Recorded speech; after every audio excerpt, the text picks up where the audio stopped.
Chapter 10, the Ashcringo. The Ashcringo are a species that tend to the trees throughout the universes. Some of the trees on other planets are quadruple the size of the biggest trees on Earth. Trees give sustenance to the world and the life that reside there, and they can also provide a portal through the root system that opens gateways to different dimensions. The Ashcringo look after the trees on many planets, as they no longer have a home to go to. Their world was destroyed long ago, and they now find an even deeper solace connecting to the trees. The Ashcringo are smaller beings with a substance, a secretion on their hands and feet that allow them to move up and down the tree trunks and stay on without using the tree branches. The Ashcringo have pointy ears that give them a heightened sense of hearing to protect them from predators if they exist on the planet they are on. And every Ashcringo sleeps inside the tree. Part of the tree bark will open for them, providing each Ashcringo a safe haven from the elements and other creatures. The Ashcringo's primary purpose is to protect the tree and to communicate openly with the tree. Each tree and Ashcringo are deeply connected. Both understand the importance of each other's role, and gratitude is expressed daily with their love for one another. Many species and planets opened their worlds and homes to the Ashcringo when their planet was destroyed. In this process, the Ashcringo went through a deep grieving process for the home they no longer had and the death of their beloved trees. Many of the Ashcringo separated as worlds opened up, coming to their aid.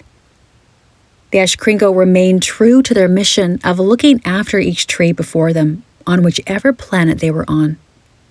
However, they never fully recovered from their loss. Their separation as a species was felt deep within their hearts.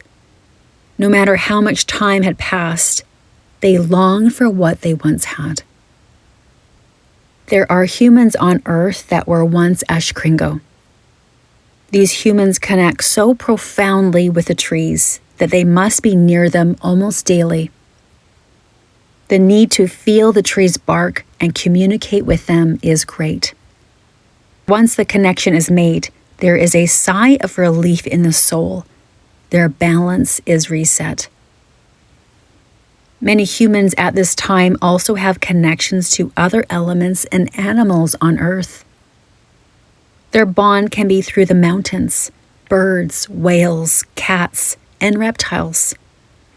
As each human enters the fifth dimension on their own or with the help of a healer, they will have access to the remembrance of their past lives. With this awareness, you may discover that you have had lifetimes on a mountain or visited a planet with mountainous ranges, as your soul took the time it needed to ground its energy. Other humans may connect with the whales and dolphins, for they communicated with these divine creatures when they lived as a merperson. Or they may have been the wisdom keepers.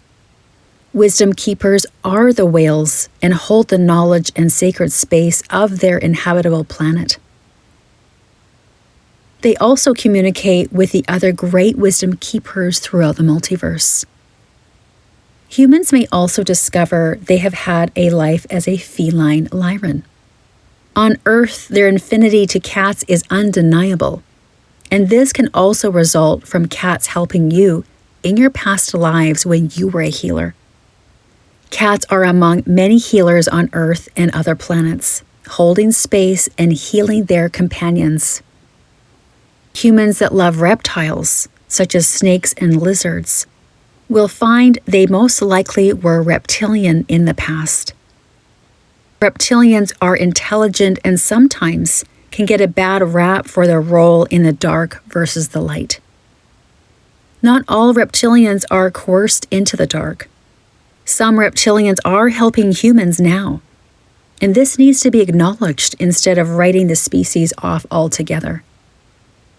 As each human awakens and goes through the layers of the soul, It is an exciting time to see where you have lived before and who you once were.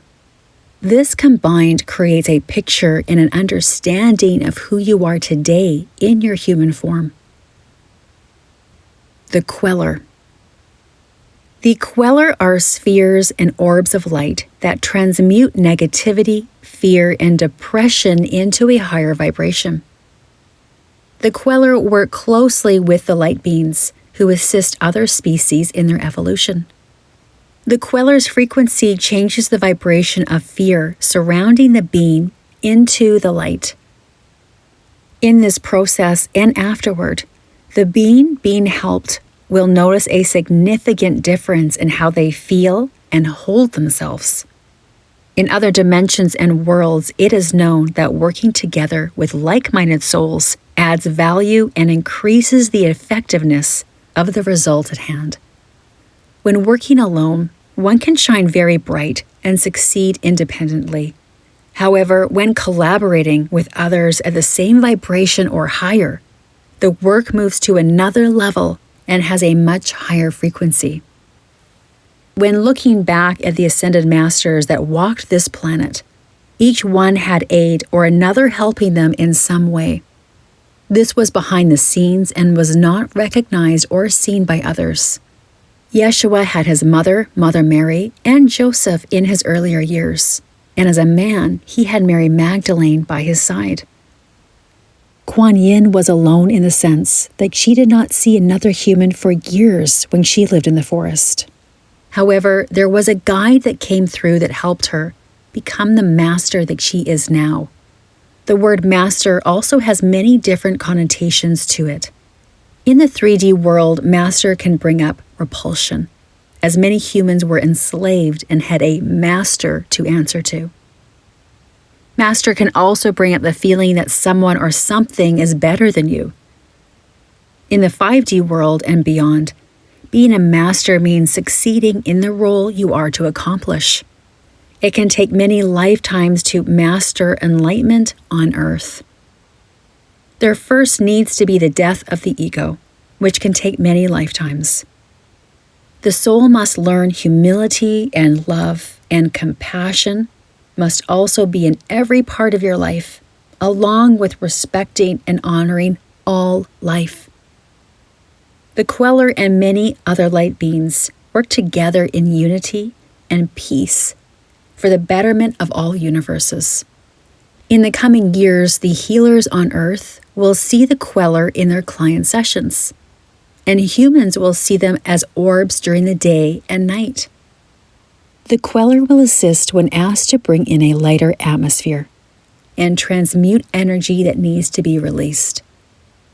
Quellors are a significant part of humanity's evolution. They do not have personalities or characters like other beings. They are a light frequency, an energy that does not partake in the physical anatomy of a body.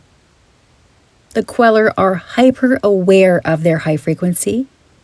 They know when to increase the oscillation process to clear the fear a bit quicker or slow it down.